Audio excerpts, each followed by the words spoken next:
they're making fun of Ukraine. Right? They know they can't defeat Russia. They still trade with Russia. In fact, Russian oil is still pumped through Ukraine, and it goes through Ukraine into Europe, and the Ukrainians take a cut off the top. It's ridiculous, but that's what goes on. So this is all about virtue signaling. Australia's the same. At the Australian petrol houses, or the gas stations, as they call them in the United States, Australian mums and dads are filling up Russian diesel into their family vehicles, into their unleaded petrol. They're receiving Russian petrol. But officially, the Australian government under Prime Minister Albanese has banned Russian oil.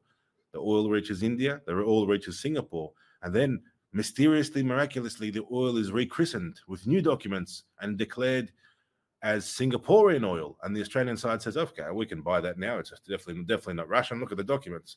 And the Singaporeans and the Indians make a nice 30% cut on the top, making billions of dollars, putting more pressure on families in Australia, just so the Australian Prime Minister can tell the media that he's sanctioned Russian oil. And that episode basically sums up the whole attitude of the West towards this conflict.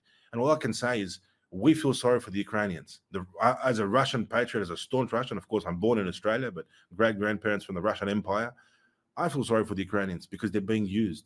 And the sooner the Russian army liberates Ukraine and kicks out all of the NATO advisors and all of these NATO instructors, infiltrators that are currently holding Ukraine to ransom, the better it will be, and peace will be restored.